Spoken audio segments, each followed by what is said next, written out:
El Centro de Producción Radial del Instituto Caro y Cuervo y CIC Radio, su emisora virtual, presentan el siguiente programa.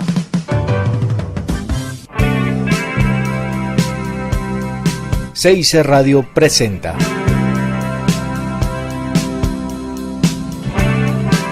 Una cita con el autor.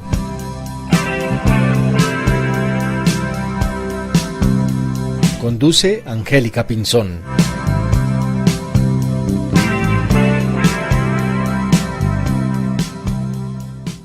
Hola a todos, bienvenidos a Una cita con el autor. Mi nombre es Angélica Pinzón y el día de hoy tenemos a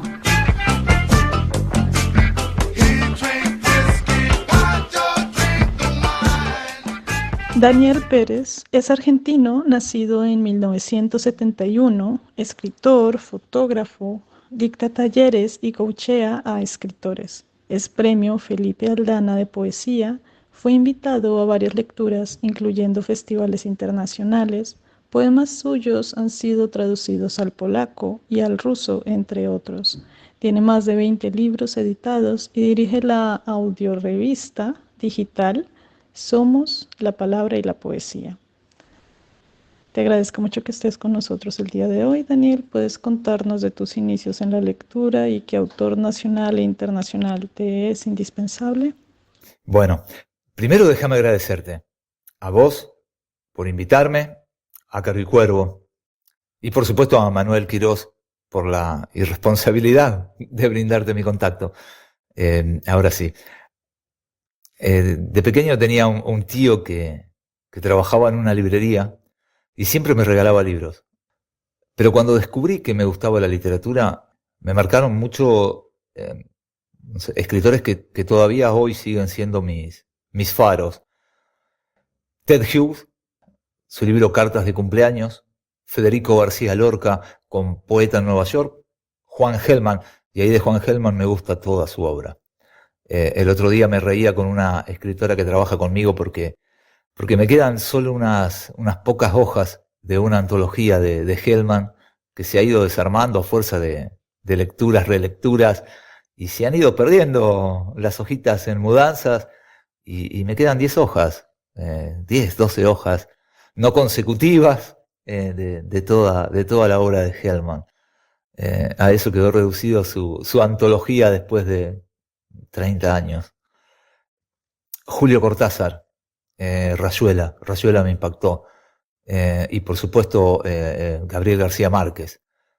De toda su obra, Cien años de soledad, indudablemente fue el primero que llegó a mis manos y te abre cabezas, te saca a pasear por nuevos mundos, por su mundo. Cortázar y el Gabo, que son los dos que te nombro en prosa, que escriben en prosa, son grandes poetas. Hay muchísima poesía en sus libros, ahora que lo pienso, ¿no? Quizás por eso me gustan también, ¿no? Es esa poesía que tienen ellos en lo que van escribiendo. Es un placer tenerte en el programa de hoy. Igual también yo siempre estoy agradecida a Manuel Quirós, director del Movimiento Cultural Internacional Ergo, y a todas estas conexiones que brinda y esta magia que va surgiendo a partir de sus contactos, ¿no? Y qué bueno escuchar tus referentes, saber que Juan Gelman está por ahí, que Gabo está por ahí, Cortázar, y que uno de los motivos por los cuales te gustan es esa presencia poética. Quisiera que nos hablaras un poco de la experiencia con este premio, Felipe Aldana, y nos contaras si Puerto de Cangrejos, el libro, fuese una película, ¿cuál sería su banda sonora? Ese premio, además de consolidarme a mí mismo como poeta, ¿no? De autovalidarme, me ayudó muchísimo en el crecimiento de mi escritura. ¿Por qué? Porque 2 años antes de ese premio, yo le había presentado un proyecto de primer libro a un gran poeta de mi ciudad, que, que tuvo la amabilidad de recibírmelo, de leerlo y de citarme en un bar para hacerme una devolución un mes después de que yo se lo diera. Y cuando llegué a ese bar me acuerdo que estaba todo tachado el libro, que no era un libro, eran hojas impresas, ¿no? Encuadernadas. De lo que yo creía que era un libro de poemas, me dejó 10 versos sin tachar. Pero eso, que en su momento me molestó muchísimo, porque salí de ese bar odiándolo a ese buen hombre, me sirvió para afinar la puntería. Y 2 años después, ese mismo poeta, Hugo Diz, estuvo en el jurado que seleccionó mi libro y me ayudó después a revisarlo antes de su publicación. Y sentí como no una reivindicación, porque eso sería una especie como de venganza, ¿no? Y muy lejos está de eso. Es una sensación del hijo que logra recuperar el cariño de su padre. Y fue sumamente satisfactorio.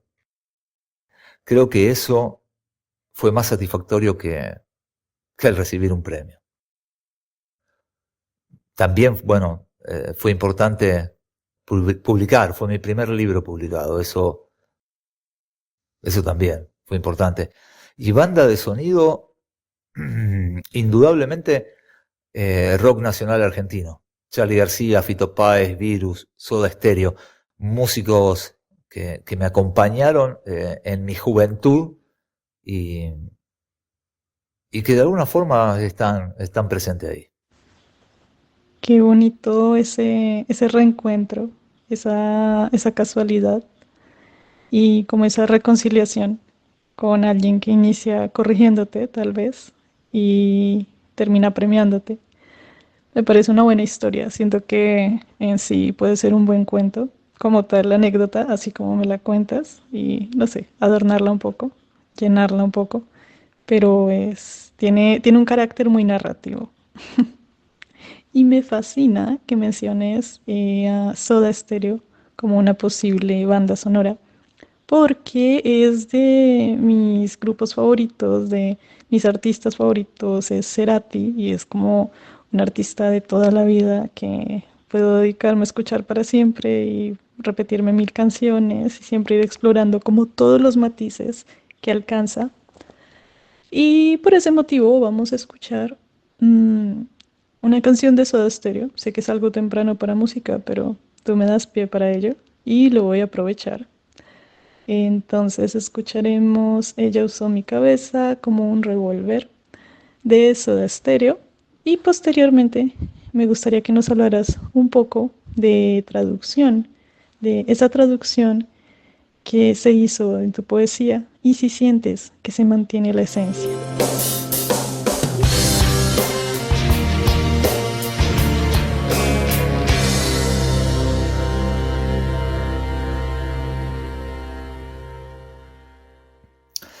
En las traducciones al polaco, que creo que es hacia donde va tu pregunta, creo que sí, pero debo hacer la salvedad de que soy de los que piensan que siempre algo se pierde al cruzar las fronteras de los idiomas.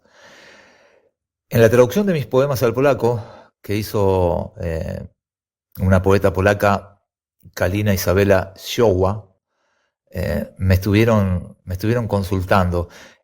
E incluso antes de ser traducidos al polaco fueron primero traducidos al ruso, también ahí fueron publicados en ruso, y después del ruso al polaco, por cuestiones de giros de la lengua que no sabría explicarte, pero se lograba una mejor traducción si del español pasaba por el ruso y del ruso al polaco. Así que se hizo ese camino con esos textos. Pero así y todo, tuve que recurrir a imágenes y a fotos para que ellos pudieran comprender exactamente qué era lo que yo estaba diciendo. Había palabras que no terminaban de comprender y recurría a imágenes para poder hacernos entender y que la obra o que los poemas no se perdieran no perdieran la esencia o o perdieran lo mínimo de esencia. Yo creo que muchas veces las traducciones terminan distorsionando el decir. Pero bueno, eso es lo que nos toca, lo que nos tocó de Babel para acá. Qué curioso que tuviese que pasar primero al ruso para llegar al polaco y tuviera como esas otras fronteras, no sé, yo pienso como en una escala, cuando haces una escala en un país, en un vuelo, para continuar tu trayecto. Y algo así le ocurre a tu poesía, en este caso. Qué, qué curioso, no me lo esperaba. Y entiendo que me digas que pierde un poco en ese viaje, como que pierde una maleta o dos de su contenido en en ese cambio.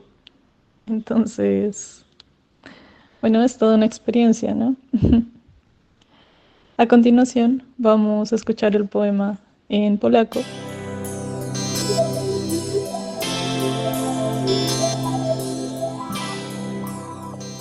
Samotność chodziła po domu.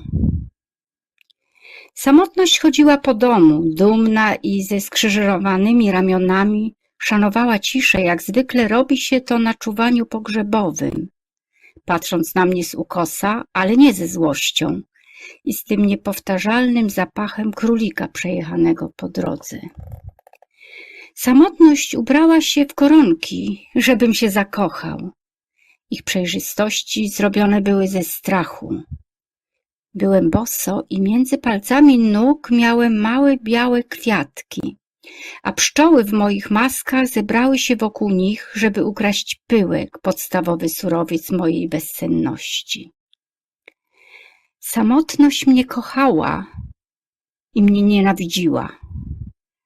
I jeszcze bywały noce, kiedy pożyczała mi swoje niebieskie skrzydła i latałem z pokoju do pokoju, dopóki nie zdjęła swojego czaru i nie złamałem nosa o podłogę. Ja też jej nienawidziłem. I kochałem ją. I jeszcze dotrzymywała mi towarzystwa i musiałem się nią opiekować. La soledad se paseaba por la casa, orgullosa y cruzada de brazos, respetando los silencios, como se suele hacer en los velorios, mirándome de reojo sin alterarse, y con ese olor tan inconfundible de conejo atropellado en la ruta. La soledad vestía de encajes para enamorarme. Sus transparencias estaban hechas de miedos. Andaba descalza y entre los dedos tenía pequeñas flores blancas, y las abejas de mis carnes se agrupaban en torno a ellas para hurtarles el polen, la materia prima de mis desvelos. La soledad me amaba y me aborrecía, y además había noches en que me prestaba sus alas azules y yo volaba por los cuartos hasta que ella me quitaba su magia y narices contra el suelo. Yo también la aborrecía y la amaba, y además era ella mi compañía y había que cuidarla.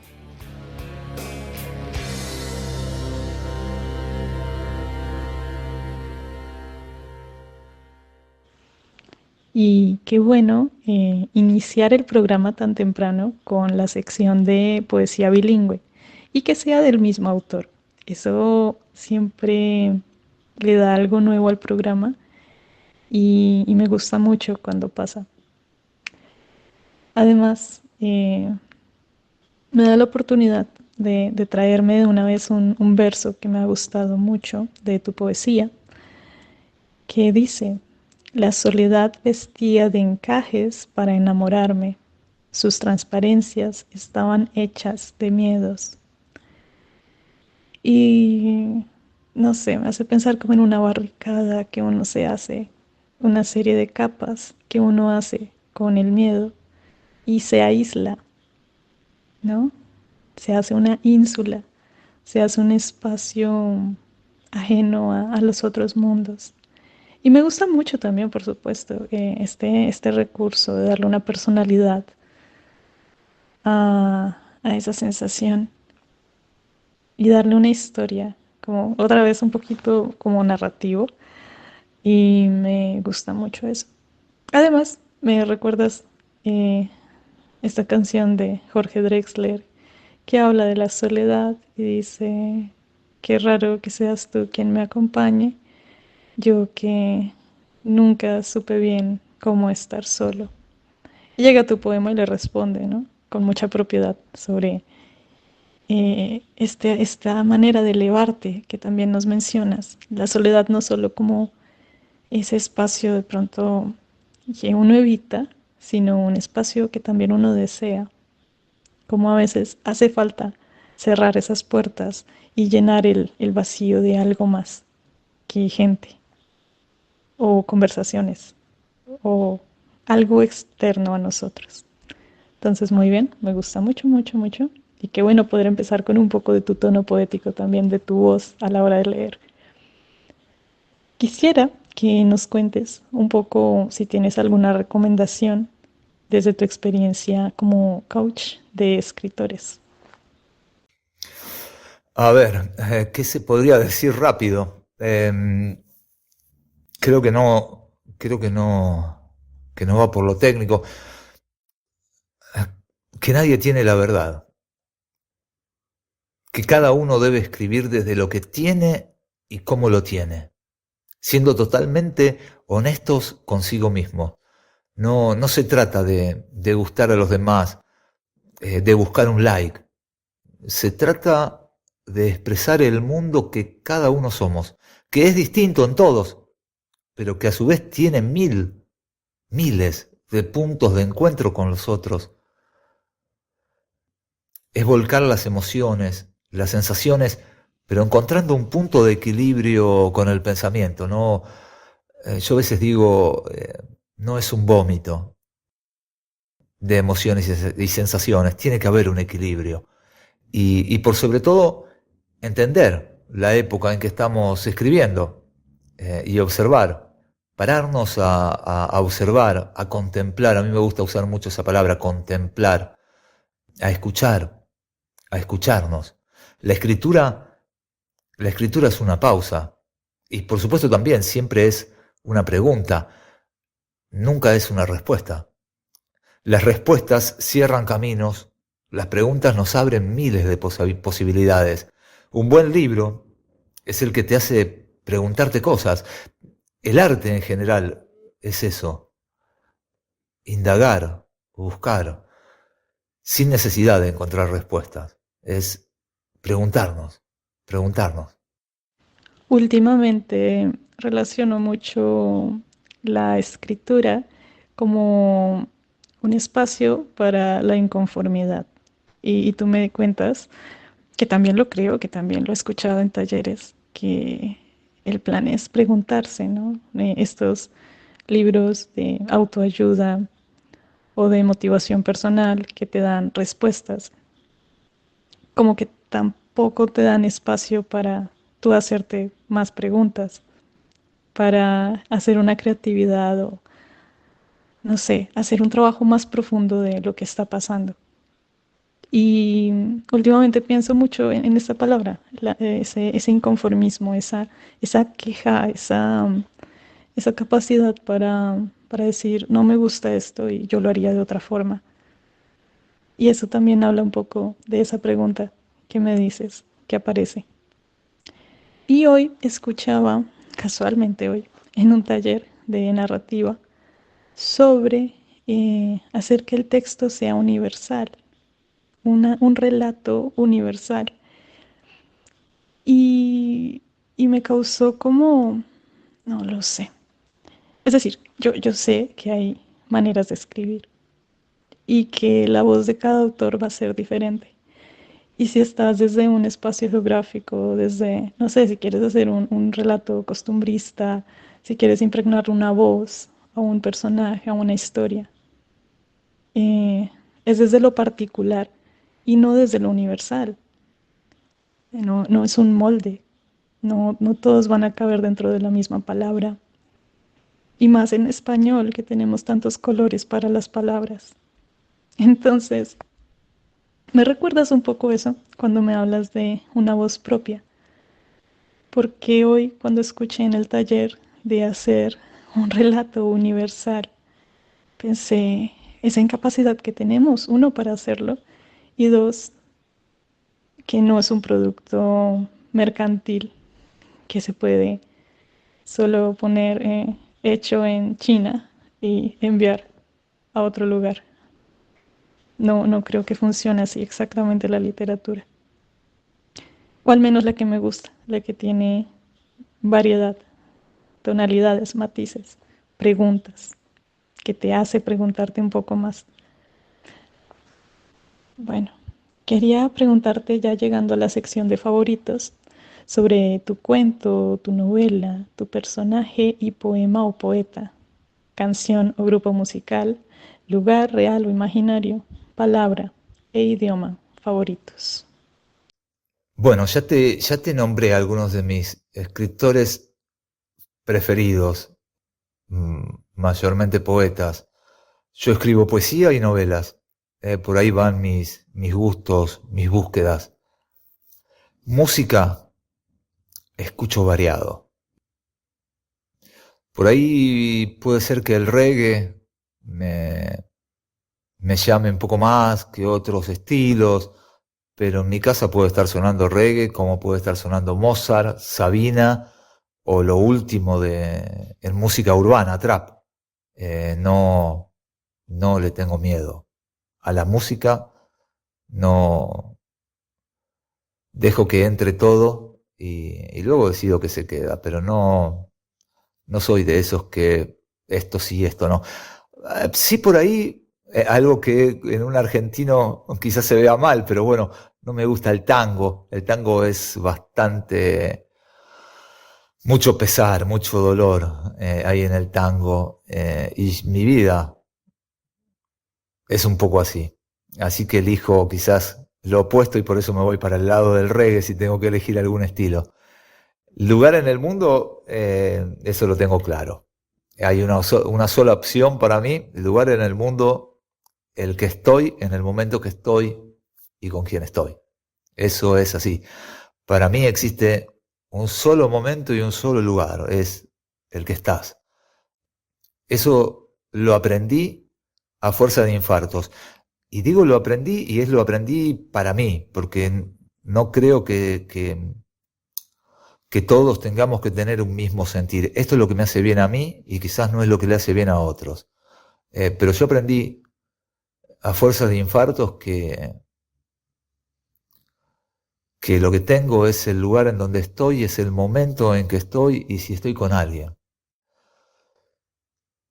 No tengo un lugar físico en el mundo. Tengo una casa, sí, pero porque me vino de arriba, fue una herencia que no esperaba, pero si mañana me tengo que mudar a cualquier lado, no tendría problema, ni siquiera en abandonar mi casa.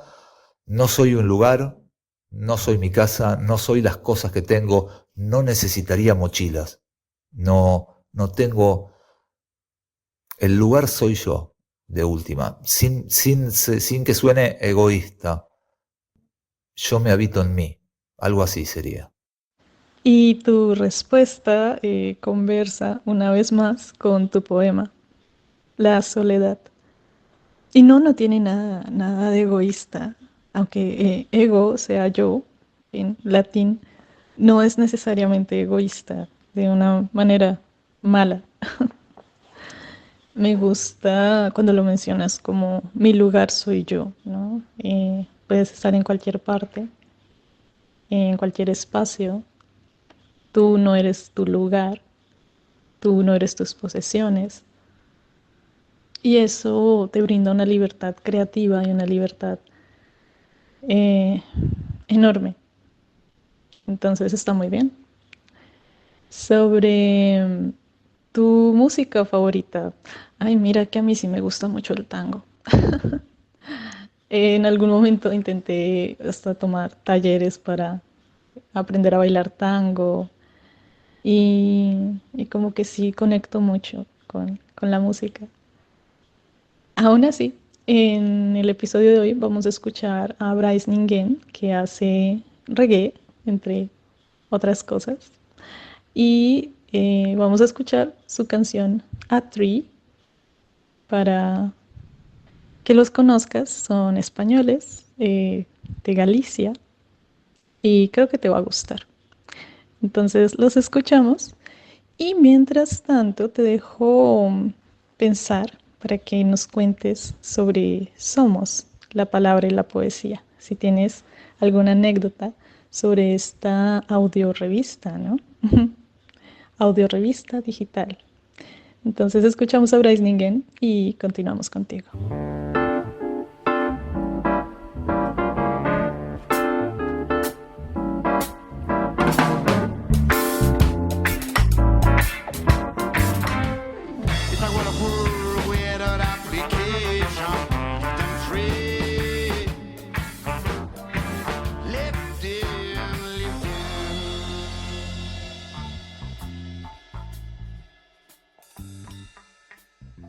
Somos nació cuando dejé de dar un taller de escritura en una institución de personas ciegas.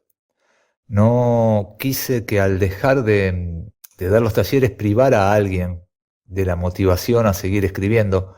Y entonces una tarde les lancé un desafío en el que incluí a todos mis alumnos, en el que tenían que escribir en un lapso de 6 horas algo sobre un tema que tiré al azar.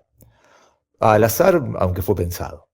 Y bueno, esa producción de textos la plasmé en una revista y en un audio, en donde leí todos los textos grabé todos los textos para que fuera accesible para las personas ciegas o con baja visión. Actualmente varias de esas personas con discapacidad visual siguen trabajando conmigo, vienen a mi casa o hacemos videollamadas, aunque suene extraño, y es uno de esos gustos con que te sorprende la vida. Pero bueno, los desafíos me fueron ganando y cada vez se fueron sumando escritores, amigos, ex talleristas, y hoy es esta revista en la que una vez al mes nos ponemos a escribir sobre un tema o eje central, y ahora grabado con las voces de los propios escritores. No sabría definirte bien qué somos, porque todo el tiempo me sorprende y tengo que adaptarme constantemente a sus movimientos. La hacemos entre todos. Por eso también le cambié el nombre. El nombre original era Desafío Dinámico, nació así y pasó a ser Somos, porque la hacemos entre todos. No soy yo, somos. Y está abierta para cualquiera que quiera participar. Todos son bienvenidos, todos y cada uno, y creo que la importancia de Somos está ahí, en el cada uno. Cada uno es importante y creo que la base es esa, es tomarnos en serio y escucharnos a cada uno. Me recuerdas que cuando un sentido falla, los otros se agudizan. Y creo que tú tuviste esa amabilidad con ese hecho y lo exponenciaste hasta el punto en donde está hoy en día. De verdad te felicito, qué bello proyecto. Y eso me parece muy rico, la verdad. Yo me disfruto mucho una cita con el autor. Es por eso, por la capacidad sonora y por todo lo que le impregna la voz a un texto o a un diálogo. Y eso me parece muy, muy valioso, de verdad. Qué bello, qué bonito. Y mi siguiente pregunta casi que se va a lo opuesto, a dibujar en esa oscuridad con luz. Quisiera que nos cuentes sobre tu trabajo como fotógrafo, qué fotógrafos te inspiran y si sientes que la fotografía hace puente con lo que es este mundo lírico, ¿no? La poesía. Cartier-Bresson y Man Ray fueron mis faros. Yo empecé a hacer fotos, si bien había realizado algún curso de fotografía cuando tenía 15, 16 años, pero yo empecé a hacer fotos en un momento en donde me había peleado con la escritura. No estaba escribiendo, eso fue después del premio Aldana. Sucedió que me di cuenta de cierta falsedad en algunos círculos literarios, en donde antes no no existía y después del premio todos te venían a saludar. Y dije, pero si yo no cambié de ayer a hoy, ¿qué es lo que pasó? Ahora porque tengo un premiecito, soy importante. Y eso hizo que me distanciara de la escritura. Me corrí y empecé a hacer fotos, creo que para llenar ese vacío que dejó el no escribir. Y por supuesto, mi naturaleza, digamos, es poeta y la fotografía no fue ni es otra cosa, fue otra manera de hacer poesía, al menos yo lo vivo así, es otra forma de hacer poesía. Es poesía la fotografía también. Y en mi caso fue el puente que transité hasta volver a amigarme con la escritura, ya entendiendo o viendo las cosas desde otro punto. Quizás descubriendo mis propias miserias, mucho autorretrato ahí en mis fotos, también en mi escritura, por supuesto. Mucho mirarme, ocultarme, mucho mirarme y entenderme y entendernos a todos. Pero bueno, creo que la fotografía en mi caso es otra forma de hacer poesía. No es otra cosa distinta. Sigo haciendo lo mismo. Autorretratos. Ahí también me parece que ocurre algo muy escénico, como convertirte en un actor e interpretar una serie de emociones. Y, y eso también ocurre en la poesía, en la escrita, en las muchas formas que hay de contar un poema, cantar, escribir, incluso la manera en que te mueves puede ser también ese espacio para decir la verdad y la poesía tiene eso, un espacio honesto. Entonces, claro, en la poesía, en la visual, la que tú creas, la fotografía, imagino que encontraste un espacio para continuar tu ejercicio. Quisiera hablar un poco de bibliotecas personales. Si tú tienes alguna, si coleccionas algún tipo de artículo y de ser así, ¿qué es lo más valioso? ¿Y qué iría en tu museo, en el Museo de Daniel Pérez? No habría ni habrá un museo de Daniel, no tengo nada. Mi madre siempre me retó. Decía que todo lo que llegaba a mis manos se perdía. Y es cierto. Aunque para ser preciso no se perdía, terminaba en otro lado. Pero nunca me interesó acumular, guardar. Por supuesto que tengo libros, tengo una mesa, un par de sillas, pero debe hacer más de 3 años que no me compro algo de ropa. Todavía no la necesito. Por suerte a veces cumplo los años y me regalan algunos boxers y un par de medias, pero Julio Cortázar tiene un cuento en donde dice algo así como que no te regalan un reloj, sino que vos sos el regalado al reloj. Y es eso, no necesito cosas, no me interesan. Me doy el lujo de tener lo necesario para el día de hoy. Y lo necesario a veces es solo un plato de comida. Y a veces no lo tengo y no me jode. No necesito tener cosas, ni engordar, ni acumular. No. Pobre mis herederos y no va a haber un museo de Daniel. Eres el primer autor que me dice que no hay museo. Pero está muy bien, está muy bien. Va en tono con tus otras respuestas. Estamos hablando de un no lugar, de una no posesión y encaja. O sea, está muy bien. Qué bonito lo que dice Cortázar. Qué bonito. Pensando en todo un poco. En este punto me gustaría que leyeras algo para nosotros, que leyeras un poco más de tu poesía, ya que escuchamos al inicio una breve introducción. Y ahora un poco de quién eres tú. Falta ese elemento, la poesía, el resto de ti.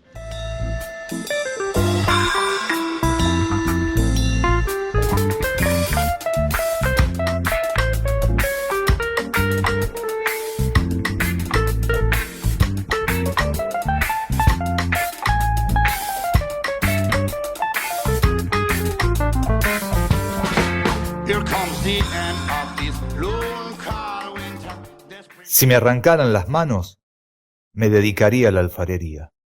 Pasaría horas modelando la arcilla, forjando cuencos de barro, y en el que saliera más bonito, guardaría mis manos, siempre que lo arrancado fueran las manos. Porque si me arrancaran las manos, con dolor de manos arrancadas, retoñaría dedos por la espalda y entre los muslos, y me crecerían dedos en la barba, una barba de dedos colgándome de las mandíbulas, y no me cortaría las uñas, ni me lavaría la ausencia de las manos antes de comer. Merezco una habitación vacía, oscura, ciega, un cielo raso mudo, una cama coja, una silla manca, unas paredes sordas, para poder recitar mi locura sin que nadie me moleste. Tampoco quiero espejos. Se han ido todos a dormir. Los ruidos del día se hundieron en el oscuro pozo de la noche. Solo queda el murmullo de los sueños, envolviéndome. Este es el momento donde me encuentro conmigo. Charlo conmigo en solitario y descubro, por ejemplo, que ha brotado el líquen sobre las paredes, que el calor del hogar depende exclusivamente de la pequeña llama vacilante de una vela. Me cuento las tristezas que hay en las calles y cómo han huido las últimas palomas por entre los sonidos de la gente.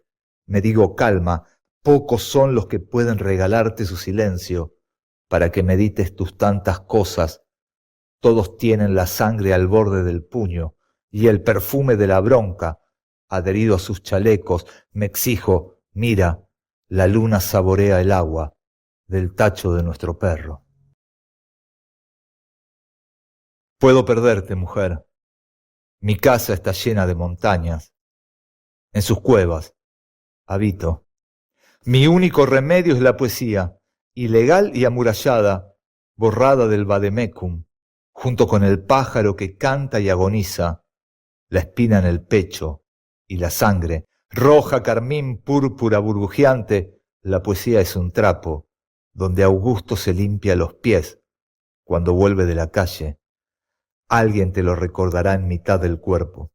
Allí donde tampoco quedan las palabras, donde queman una vida para hacer un reloj de cenizas, allí donde ocultan el fuego. Puedo perderte, mujer. Mi casa está llena de montañas. En sus cuevas habito. ¿Qué le pasa a la ropa cuando nos deshojamos? Cuando muerde el polvo del piso frío y siente el clamor de nuestro goce en las cumbres y el deshielo de nuestros cuerpos desprovistos de mentiras.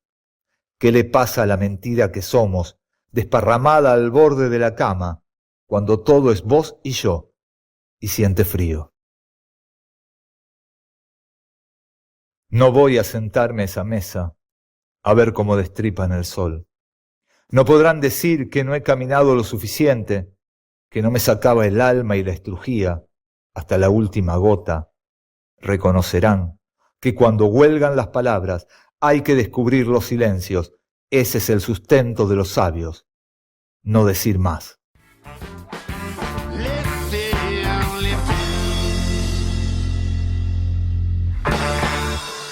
Casi me siento mal interrumpiendo ese silencio. Esa manera de cerrar este poema sería la manera correcta de cerrar el programa. Es decir, hay que descubrir los silencios. Ese es el sustento de los sabios, no decir más. Es bellísimo, me gusta mucho tu poesía. He pescado otras partes que siento que querían que yo las pescara. Dices, los ruidos del día se hundieron en el oscuro pozo de la noche. Este es el momento donde me encuentro conmigo. Me cuento las tristezas que hay en la calle. Pocos son los que pueden regalarte su silencio para que medites las cosas. Y qué genial es tener tu poesía hablándome, casi que narrándome mi propio contexto. Que esto también me ocurrió hace 2 programas y que no es mentira, esto no es actuación. Estoy rodeada de solo un reloj que habla conmigo de oscuridad y de estas sombras que se van paseando por la ventana. Y tu poesía, como que siento que la voy caminando aquí en estos pasillos, en esta, no sé, escenografía que casi que tú me has construido. Hay otra más que me gusta, que dice, ¿qué le pasa a la mentira que somos, esparramada en el borde de la cama, cuando somos vos y yo, y siento frío? Ay, de verdad, me ha gustado mucho tenerte en el programa. Me gusta muchísimo cuando pasan este tipo de coincidencias. Y mi invitado, sin saberlo, da en el clavo, en el momento que él tampoco sabía que yo iba a tener este tipo de entorno. Porque sí que encaja hoy. Me ha gustado mucho en general conversar contigo. Te agradezco tu tiempo y todo lo que nos comentas. Siento que es una entrevista leve, ya que como que no dejas esa permanencia de esto sería mi museo o esto sería mi lugar. Siento que flota y es bonita esa sensación.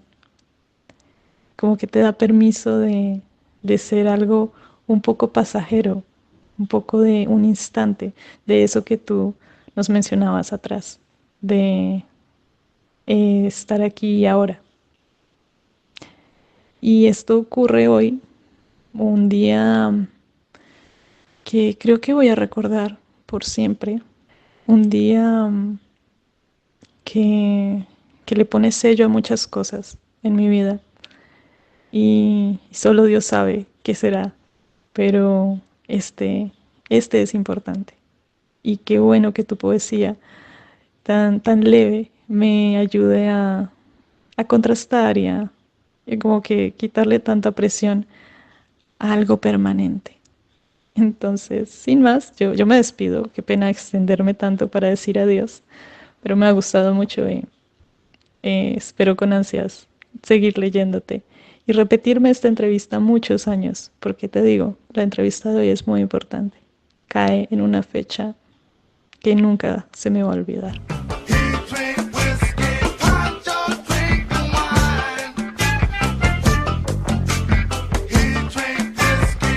Gracias por acompañarnos. Hasta una próxima cita con el autor.